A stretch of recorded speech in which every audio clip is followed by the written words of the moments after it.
Welcome to WinelineTV. This is your host, Robert Scott. In October, we were in Bordeaux and had the opportunity to spend the afternoon at Chateau Beychevelle with Romain Ducolomb, I believe that pronunciation is correct, who is the winemaker for Chateau Beychevelle. We had a unique opportunity to taste the 2018 blending wines from that vintage. Merlot, Cabernet Sauvignon, and Petite Verdot.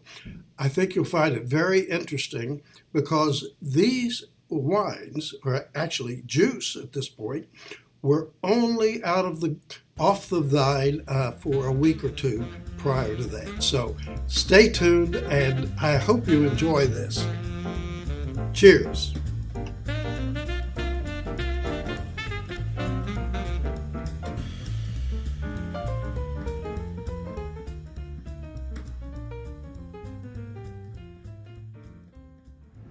Welcome to Beychevelle. My name is Romain Ducolomb. I'm the winemaker of Chateau Beychevelle.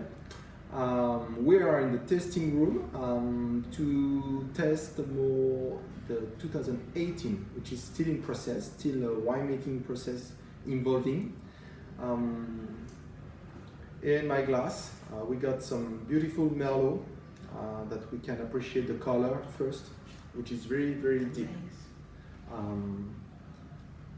But if we can, we do a little bit flashback on the vintage. 18 was definitely a great vintage, first in the vineyard because of the weather condition.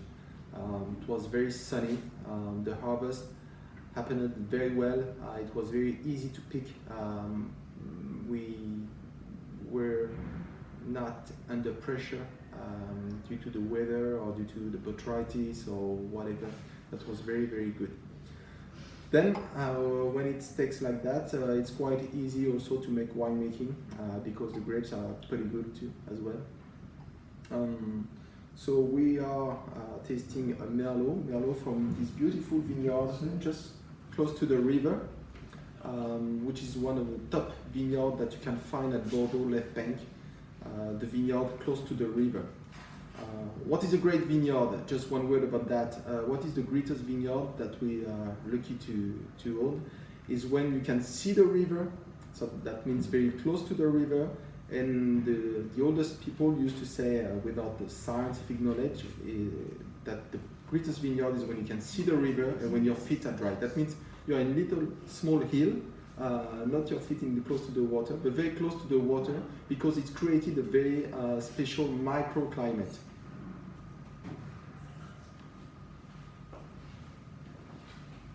Well, I have to do this. Okay. Cheers.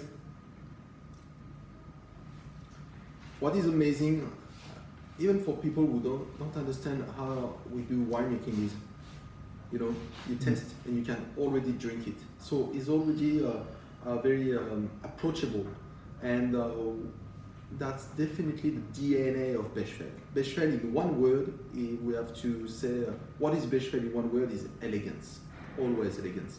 It's a question of harmony. It's more than balance, it's harmony because it's very complex, but already very silky tannin. You see, normally this wine is made to be aged for more than 20 years, but still, after a couple of weeks, is already drinkable. I know, it's amazing. Yeah. And the color and the complexity into the wine. So just imagine, and we will test the other one. Here you got a Merlot, then you got a Cab, and here a Petit Verdot. And with those three varieties, we will make a blend in a couple of months. And we will see in which proportion we use all those varieties. But it will even make a wine even more complex and even better for the commercial aspect. And I guess it will be around, not so bad, but around 20,000 cases, which is not so bad actually. Oh. And this is your premier group, right? Then we got two other products, another one called Amiral de Beychevelle, which is the second label, even if I really don't appreciate to call it the second label because we have a real vineyard dedicated to this second wine. So it's like another first label with its own DNA. And then we are producing a very small quantity in another appellation called another wine called Bruyère de Bechevelle au Médoc. So 3 red wines, no Bordeaux, no still wines, no white wines, no sweet. Only red. Only red. Only Vin Rouge. Yeah. Let's test the can. See the color is deep, is already brilliant, very deep, very black. And this is the 18 Cabernet, Right. just recently picked. Just recently picked. We just finished the 12th of October, so it's less than 2 weeks. Just 2 weeks ago. Wow. I've never had a 2-week-old Cabernet that tasted like this. Yeah. This is fabulous. The color is amazing. It has huge legs. And it tastes good. Thank you. So, when you vinify the cru, how long does it spend in the various elements? Wood, any stainless steel? So yeah, there are different stages for the wine and winemaking. And so first we pick the grapes by hand, use gravity flow to fill the tanks. The idea is to be as much as possible gentle with the fruit, to respect the fruit, don't touch so much, you know. Then we do the winemaking process. You have to count around 3-4 weeks into the tanks. There are no recipe, no at all. Each plot is different. Thanks to this new winery, we got for one plot, 1 tanks, and we can even sometimes divide the plot by 2 or by 3 depending of the terroir, you know. So that's very nice for us. What is the idea? The idea is to increase the selection, and we do believe that at the end the precision is also increased as well, you know. We always do quite comparison with new TV. For example, you are watching the same movie that in the past was in black and white, and nowadays is thanks to the 4K TV. It's not the same sounds, not the same pleasure at the end. You know, that's definitely the same. Not the same terroir, the same vineyard, but we increase the precision. So we test 1, 2, 3 times per day after each operation, punching down, rack and return, pump over, and then decide when it's mature already into tanks. For example, those, I guess, this one I already shoveled the tanks. This one is still into the tanks with the pomace, and that will be the same for the Petite. Then we check if it's okay. We take the free rangers, put directly to the barrel for 18 months. Same idea into the barrels, no recipe, we check, and if it needs to make a rack, we do it. If it doesn't need it, we don't do it. No recipe. Just simply question, quite to be pragmatism as American and New World people, winemaker are why not, so what, and to check. That's what I learned when I worked in California. So we are the benchmark. Burgundian wine, Bordeaux wine are the benchmark for all over the world producer Pinot Noir and Bordeaux style. But I learned some things quite interesting in the New World. This pragmatism. Why not, so what?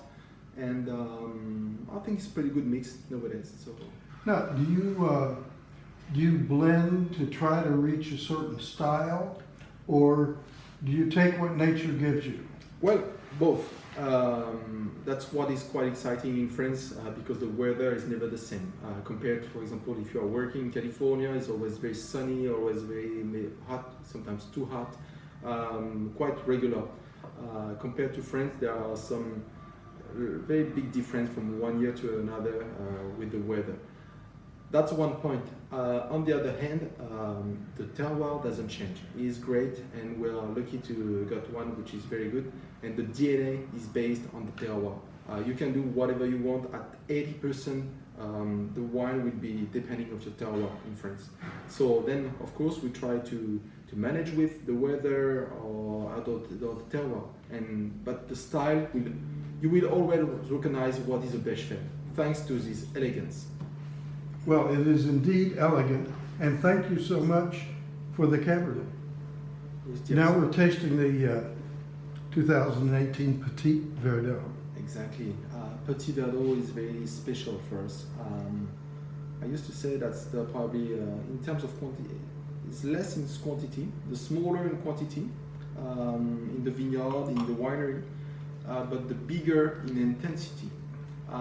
We just add a few to the final blend, but it brings a lot.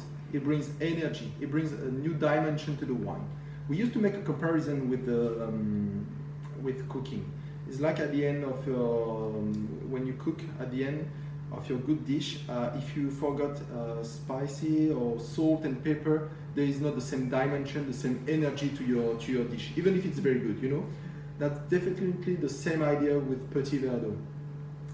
We add a little bit into the final blend and makes the final blend more complex by bringing some spicy aromas, more tasty, you know. That's definitely the same idea. Definitely get a little pepper in there. Exactly, And, pepper. And oh, it's a dark, brooding wine. You're right, it's the darkest. It is the darkest of all of three. So it brings, this year we don't have any lack of color or Merlot or Cabernet Sauvignon. But in regular year, if you have a little bit less color in those two varieties, this one brings the color to make a very serious wine. I won't tell anybody, but do you ever bottle a few bottles of the Petite Verdot for yourself? No. And stick away? Well, I will do. I should do it. I should do it. Yes, you should. I should. You should airmail me a bottle, wouldn't you? Yeah. And we'll wait 20 years and then taste it. Yeah. Wait 20 years. That could be interesting. Yeah. I mean, I think this could be an amazing single variety. It's huge. Yeah, it's huge. It's huge. Yeah, it's huge. We are very happy. This year is going to be very great year. Probably one of the greatest. Fabulous. Thank you so much. You're very welcome.